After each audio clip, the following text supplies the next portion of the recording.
Hi there, I'm an academic and a person with diabetes, and this channel is about diabetes technology and diabetes self-management. As a university professor, I approach things academically. In this video, I will report from my 10.5-day experiment in which I wore both a Libre 3 and a Dexcom G7 CGM on the same arm, on this arm. I did this just to see how similar the two sensors would report their glucose values back to me. In short, I wanted to study if the sensors are reliable relative to one another. And of course, this is an experiment with only one participant, so there are limitations. But still, it's interesting to do. Now, first, something about how I worked here.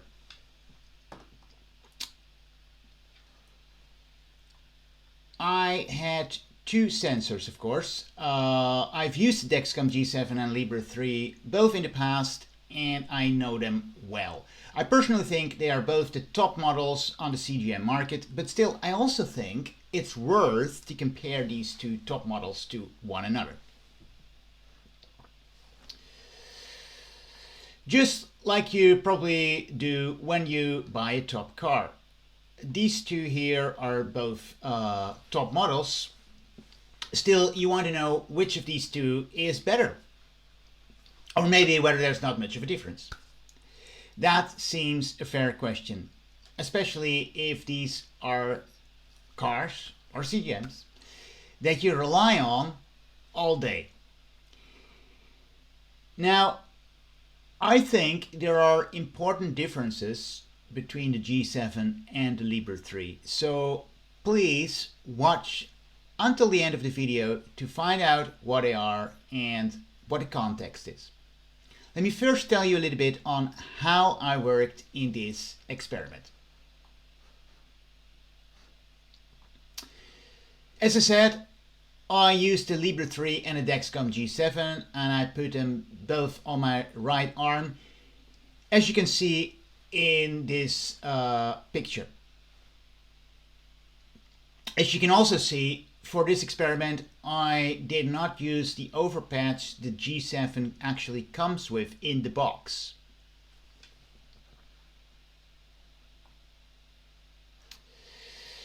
Now, Dexcom actually says you should use it, as you can read in this manual. It says overpatch comes with each sensor. You must use it to keep the sensor on your body. So I deviated here from the Dexcom manual, but then the Dexcom G7 without overpatch actually sticks really well to my skin. So I personally don't really think it matters for me. But it might be different if you do a lot of swimming, sports, or maybe just sitting a lot in the bathtub. Or maybe you have a different skin type than I have. I must say, the overpatch of the Dexcom G7 is actually excellent. And normally I would use it, but I did not do it here.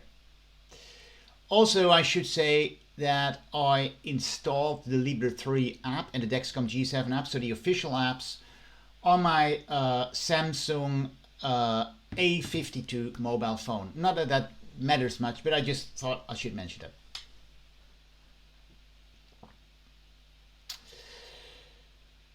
Further, I never calibrated the Dexcom G7. As you might know, you can calibrate the Dexcom G7. That means you can do a blood glucose test, a fingerprint test, and then enter that number into the G7 app on the phone. Then the G7 will try to make sure to take that number into account when calculating blood glucose values. But then there is no need to do this according to the Dexcom G7 model, as you do not need to calibrate the Libre 3. It says it here in the manual. With G7, there is no need to take finger sticks to calibrate the system or for treatment decisions as long as your symptoms match your G7 readings. Anyway, so for my experiment, I thought it was better just not to calibrate the G7, just to have the same situation for both CGMs. And further, you never really know how accurate your blood glucose meter actually is. I will address this issue further in a separate video, but I should say this. There are some videos on YouTube arguing that blood glucose meters are maybe not that reliable. And of course, there will be blood glucose meters that maybe are not reliable, but I can tell you this about the one that I use here. That is the CareSense blood glucose meter. And I actually think it's quite reliable. And also it can be calibrated with a test liquid. Again, I will post a separate video on how that works. That's quite a nice thing. But that's a separate issue. Anyway, this video is simply about how comparable the glucose values from the Dexcom G7 are with the blood glucose values from the Libre 3.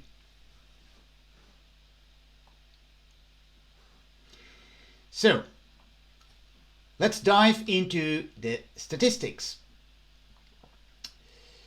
For this, I first downloaded, after the 10.5 days, all the data from Dexcom Clarity and from the Abbott LibreView websites. You can download all your data in spreadsheet format. For this, you need to make sure you log into your personal LibreView or Dexcom Clarity website. They keep all your data there. At least if you have agreed to upload your data from your phone to those websites. And this is actually nice because it means that you can download all your data for later analysis, or you can, of course, get these online reports about your sort of like average blood glucose readings over time. I personally find it really helpful. Now, you could argue this is probably the spreadsheets are probably only for people who are really very interested in data analysis or for researchers. And given that I'm both, for me, of course, this is the thing to do. I loaded all the spreadsheet data into my statistical software, and I ran a number of analyses to compare the data from the Libre 3 with the data from the Dexcom G7.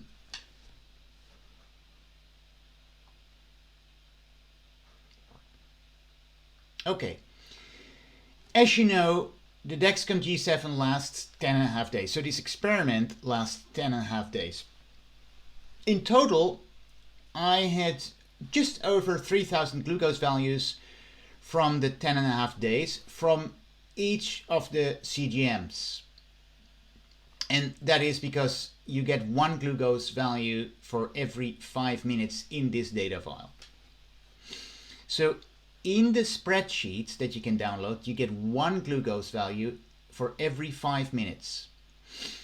This is the case for both the G7 and the Libre 3, even though the Libre 3 actually updates glucose values every minute.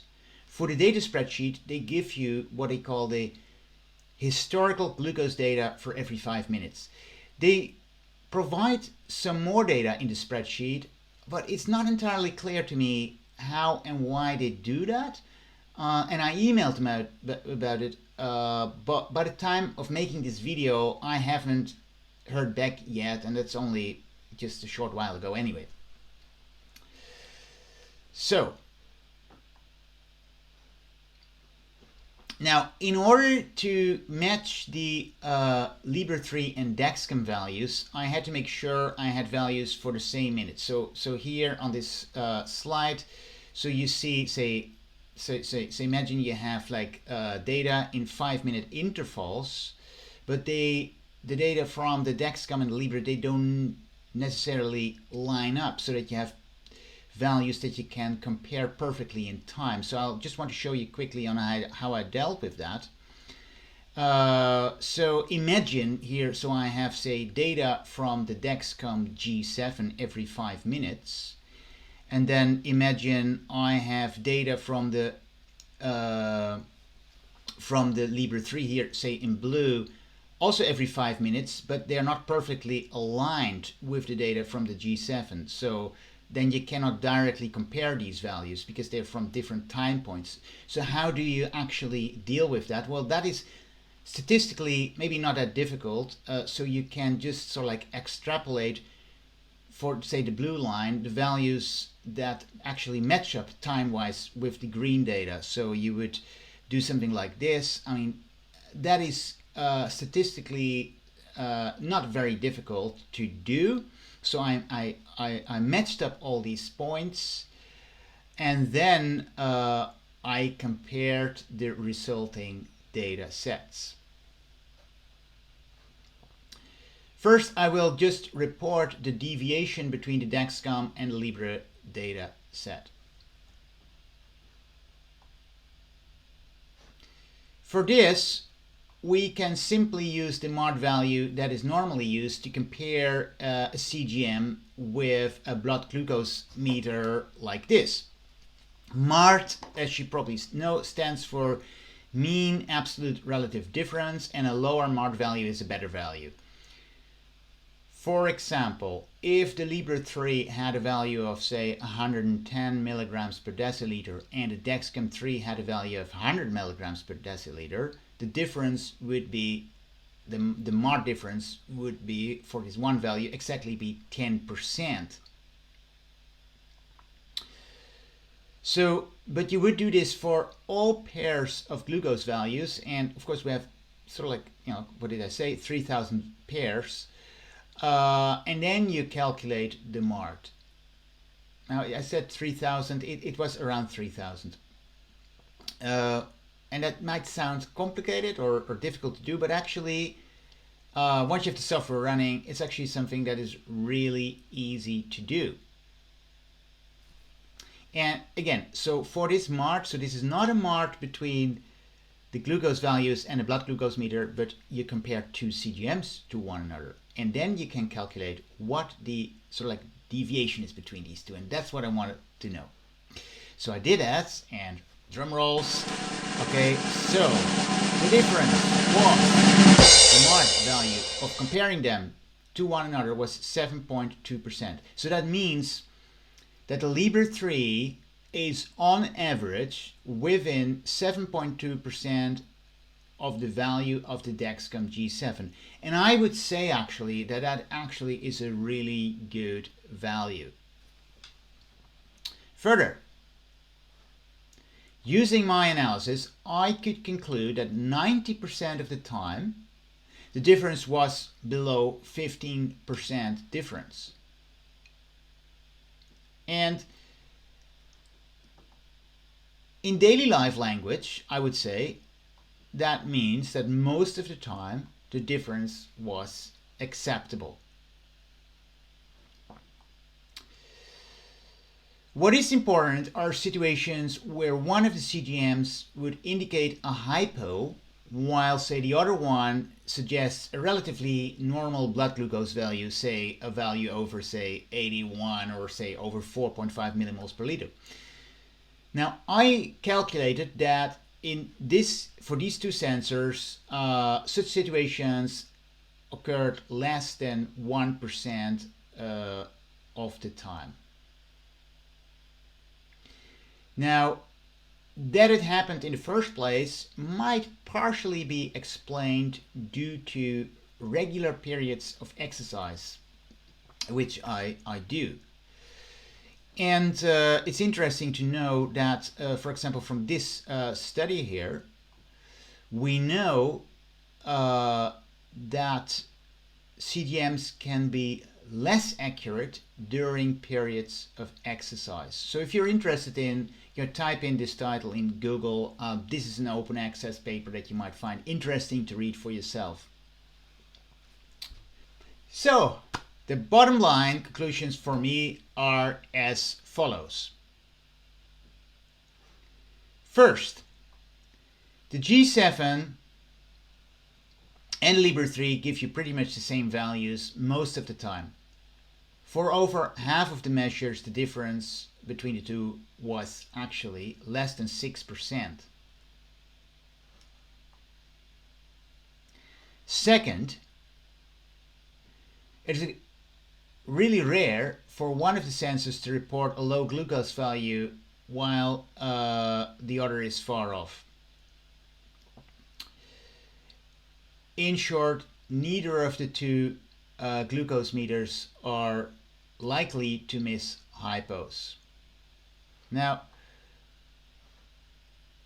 I also should say, as a third point, when you're doing exercise and you're not entirely sure of the blood glucose meter, you might want to do a finger prick test, because CGMs, as this article said, might be less accurate during periods of exercise. I was really happy about these findings. I personally like the fact that the Libre 3 actually lasts 14 days, that it's quite small, and I'm also happy to see that the data are very similar to the data from the Dexcom G7.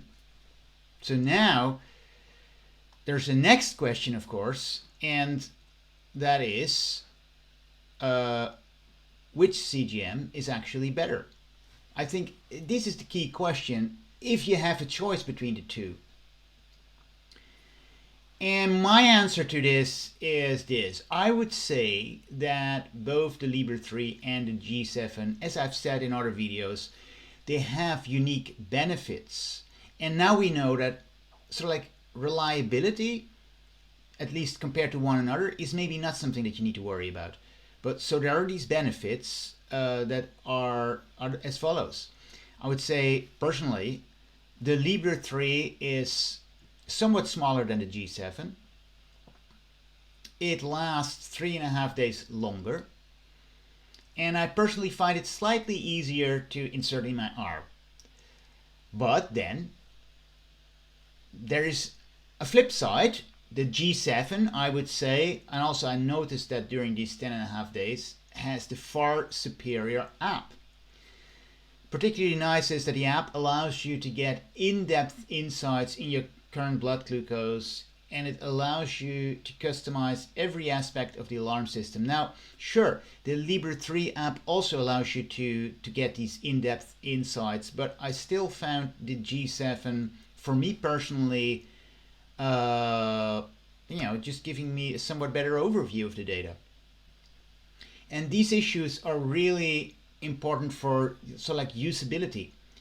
And with that is the issue that the Libre 3 alarms for some people are really, really loud, and that can be an issue, for example, if you share a house or a flat with other people who do not want to wake up, and you very easily wake up from these alarms. So there are these issues, and I've discussed that in different videos, so watch those videos if you're interested in that. I think how you choose between these two CGMs depends on how you value these different aspects. But when it comes to accuracy, I think from these data analyses, I would say you can trust both devices equally. Now, in the tradition of academic work, we always want to address the limitations of a study, and I'll do that here as well. Of course, as I've said, I mean, this is just a study with one participant. And I guess you could, maybe it is the case, you could maybe say this, maybe it was the case that I just was lucky with these two sensors. Maybe these were two really good sensors and they just happened to be really similar. But at other times, maybe you have a sensor from either brand that is not so reliable. Is that possible? Well, I don't know. To that, I would say, there are these studies that show that both the Libre 3 and the Dexcom G7 have a low MARD value around 8% relative to blood glucose measures.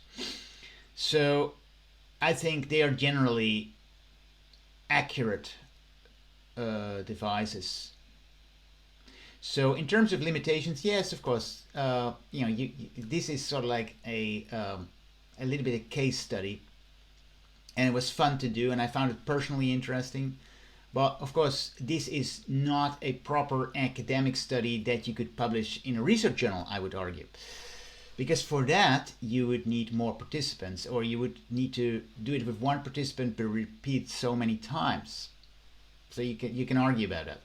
Ideally, you would do this with different people, I would say. Right, okay, and are they going to do such a study? No, I think that is the thing a little bit, right? So you could say, yeah, this is a limited study and you could do this better, for example, by having more participants. But then I think nobody is going to do this study for real because, maybe you and I are interested in this, but I'm not sure if this would be a study that would get funding, or whether people would say this is valuable. I mean, I must say there are some studies that have looked independently at the marked values of sensors, and in my previous video on how to choose a CGM, I think I've addressed that. So watch that video that I've recently published on this topic. So I hope that this video gives you some more confidence in using your Dexcom G7 or your Libre 3 on a day-to-day basis. I mean, it's certainly the case that if you look at the, for example, Reddit forum posts, that people are concerned about reliability and accuracy of these sensors. And, that is very understandable, and I must say that happens to me as well, and it was partially actually what motivated to make this video. And at least this video, personally, it's I was actually, I must say, I was personally impressed on how similar these two CGMs were. I mean, of course, I ran it in real time, so I often looked at both apps, and they just either the same or very similar. And that sort of made me happy. That I know that made me feel like, oh yeah, I know I can trust these sensors. But again, I mean, there are limitations. So, I would like to say, if you like this, make sure to like this video and please subscribe to my channel. And hopefully see you soon again.